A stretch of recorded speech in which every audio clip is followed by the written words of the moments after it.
Buying and making money with NFTs right now is pretty straightforward if you have got the tools. Gary Vee last year around this time searched what is an NFT and within 9 months made himself $91 million. So guys, if you've been struggling to make money with NFTs or find profitable projects to mint or buy at open market, then I'm going to show you some tricks and some tools that we can use to be able to gain whitelists, to be able to buy projects that are most likely to make us some money, and then to be able to flip them at the right price. So without further ado, let's jump into today's video. First of all, guys, we're going to come across to upcomingnft.net, which is a great website which, as you can hear by the name, tells us all the NFT projects that are coming up in the next few weeks or so. And there is obviously plenty of different ways in which you can find NFTs, and if you want to find out more, then there's a link to my course down below, so make sure you go and check that out. But in this video, I'm going to show you everything you need. So first of all, we're going to come down and we're going to look at various projects that are launching. And first of all, we're going to look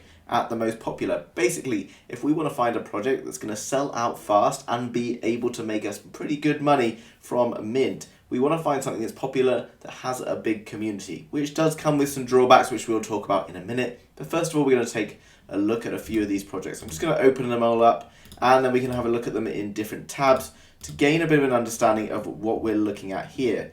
As you can see, they've all got huge Twitter followings, so that's a good place to start. Okay, so you can see these are the different projects here. First of all, we've got this one, Small Bros. Now, first of all, guys, obviously this depends on who you are, your own individual tastes, but look at the artwork. If it's something you've not really seen before or has kind of a unique spin, then that's always a good sign. Now, obviously we've seen types of doodle art and stuff like that in NFTs before, but this type of Small Bro stuff is a little bit different, has its own unique spin, and therefore that makes it interesting. So first of all, we're going to tick that off on our list. We're going to look at when it's about to start. Now, this is not ideal because it is very close to the time and chances of getting a whitelist can be pretty low, but there's still ways to get in and be able to mint. We can write down the times and have a calendar of all of the launches that are happening. Less than 10,000 total supply is very key. We want projects to be able to sell out quickly, so ideally less than 10,000 is what we need, especially we've already got communities. Here we can see Twitter page 133,000. Now, before I even bother looking at the website and checking stuff, I'm going to check the Twitter, right? Because it's very easy to buy followers on Twitter, as you probably know, but we want to check and we can work it out from what we see below. So here you can see on this public raffle wallet registration, bit of a competition, 1,700 retweets, 1,700 comments, and loads of likes. You can go in and look at the comments down below, and if we see lots of sort of fairly genuine comments coming up and not just loads of repetition, then things are looking quite legit. I don't think it's a scam right now. Let's go back to the project and look into it further. So we've got a bit of a description down here, but I'm not going to pay too much attention to that. What I really want to look at is the website. Okay, so looking at the website, first of all, looks fairly professional. We want to check as well, guys. English may not be your first language, so it may be a bit tricky, but pay attention to what's happening with regards to the website. If there's loads of sort of simple spelling mistakes, then that's something that should be a bit of a cause for concern, right? Projects that have small budgets don't often do that well, and if someone hasn't paid someone to proof check their website, if they're not a native English speaker, again, that's a red flag for me. But we're going to look through. We've got information on what the Small Bros are. Small Bros, here to remind you they're never alone in this journey. Small Bros believe in creating unique environments and community. Okay, cool, some nice sort of sentimental stuff here. Now, what's really important, guys, to pay attention to is the roadmap. If you don't know what the roadmap is, it's basically what they plan to do once they launch the project. They're going to launch the project, what they're going to spend the money on, because they make lots of money very quickly with launches. How are they going to make this a worthwhile thing to hold on to? Okay, so if it's a one-hit wonder, they launch it, and there's nothing that really makes me want to keep that NFT, it's going to plummet in value extremely quickly. So we're looking at the roadmap. Custom VR on PC Hub, foundation of small business community, Bros merch launches and stuff, which can be quite cool, brings people into the community, gets people interested. Bros charity, giving away, donating 20 Ethereum to chosen community charities, really nice. Bros giveaway, sharing the Small Bros experience, as many bros as possible, their ultimate goal. Therefore, we're giving away 500 times Oculus Request VR headsets.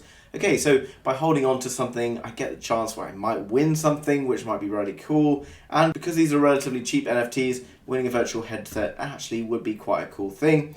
And looking down below, the next thing we want to check is the team. Now, some teams you'll see have lots of different people, but they give very little information about themselves. Each of these, as you can see, has a clickable Twitter. We can go and check out who they are. We can find out a little bit about these people. People don't put their names to stuff that is scams for very good reason, because the world is actually quite a small place and you don't want your name attached to something that is basically robbing people, because people can find you and make things pretty bad for you.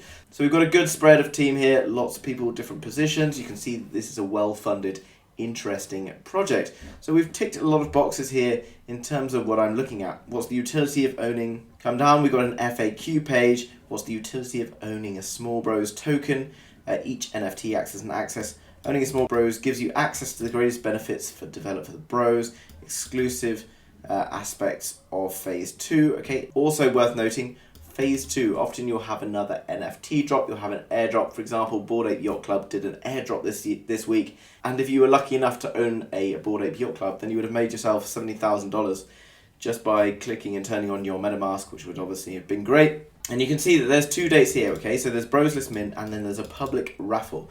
Now, depending on how in demand a project is, it can be very difficult to get onto whitelist. And if you want to get onto the whitelist or a pre-sale list, just looking into this example, which is Meta Pharaohs, you can see, okay, their whitelist is closed, but at the top it tells you exactly how you can get onto a whitelist. Okay, provide proof of funds, reach level 16, and invite 25 friends. Now, reaching level 16 means you've probably got to sit on this Discord for potentially a very long time, chatting to people, providing content, making sort of yourself known, and they might well give you a whitelist spot. And then you need to invite 25 friends. Now, depending on whether you've got any money to do this, if you don't, then obviously you're going to have to grizz it and get through it for the first couple of projects until you can secure yourself some profits. But other ways you can get onto whitelist that you might not have already thought about is by jumping across to a website called Fiverr.com, which I often use for all sorts of different things, whether that be advertising, building websites, or whatever. And you can say things like communicate in Discord or something like this and see what you bring up. Okay, and then we can see down below there's different prices. Some of these are quite expensive, but you can find cheaper ones, some ranging from around $5. I will chat with your Discord community, I will chat in NFT communities, and they can basically act as you, doing all the hard stuff that you don't really want to do. They can also provide you with invites, etc., so that you can get involved and you can get whitelisted for some great projects. Now, I've actually got videos on exactly how I get into lots of different whitelists, whichever whitelist I pretty much want to, and I'll link that to the end of this video, so make sure you go and check that out afterwards. But as you can see, guys, we've got all the information we need below. Now, one thing to pay attention to, and obviously I've just said whitelists are difficult, especially with these projects that are about to release, because they usually will have filled them up. It might say public raffle, and you might think that there's like 200,000 people in a Discord and there's only 5,000 public raffle spots available, but just apply for them, guys, because I guarantee that maybe like 70% of the people in the Discord aren't even going to try and get on that raffle. So actually your chances are much higher than you think, and if you're lucky enough, you can get on one. Like I got on one the other day just by taking a chance and trying it out, and then I managed to mint like 2 Meta Eagles or whatever they were, and I sold both for 0.65 Ethereum, having minted both at like 0.3 Ethereum. So I doubled my money very quickly and very easily just by taking 5 minutes to try and get on the raffle and finding out that I got a chance to buy it. So always have a go at public raffles.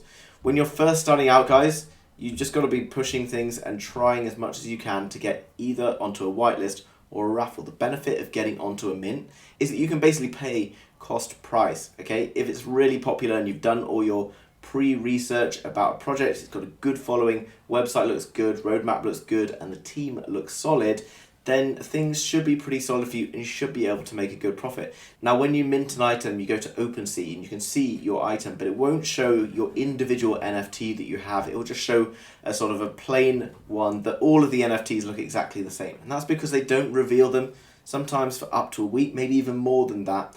But before the release actually happens, the price usually will come up after mint. So when the demand kicks in, so you've just minted everything for 0.2, the price may well come up to 0.5, 0.6, or maybe even more, who knows. And what will happen, it will kind of find a ceiling, okay? What will then happen once you start approaching towards the reveal, the price will always drop. And the reason for that, guys, is lots of people just want to secure their profit. The chances of getting a rare are obviously low because that's the whole point and the meaning of rare. And actually getting out before and securing your profit before is much more sensible than rolling the dice and trying to get yourself a rare. Okay, so the price will always drop before a reveal unless you have something very rare like an Invisible Friends or something like that that was particularly difficult to get on. But I take the example of Hate Beast, which went up to like 9 Ethereum, and then just before the reveal it dropped like 30% or maybe even more in value. Okay, so make sure you're offloading them before the reveals, guys. After the reveal it can drop and then you can buy back in if you really like the project and get a chance perhaps at picking up a rarer one for cheaper. Guys, this is just a very overview of how you can find a project, how you can get onto a whitelist, how you can go and mint one. Once it comes to the mint date, guys, you've got to come over to these websites and they'll usually have a link here where you can apply to mint. Follow them on Twitter. Make sure that the Twitter links up with the website and the Discord because loads and loads of scam accounts come up. I've also made a video on scams, so go check that out. I'll link that as well as how to get onto whitelist at the end of this video. Guys, if you are new to NFTs and you want to learn more about NFTs as well as the latest NFT launches coming up and you want to get onto some whitelists, I often have whitelist giveaways for lots of popular NFT projects, then make sure you subscribe to this channel, and as well as that, make sure you smash the like button for the YouTube algorithm so I can bring you more content like this. Hope you have a fantastic weekend and I will see you again soon with another video. Bye bye.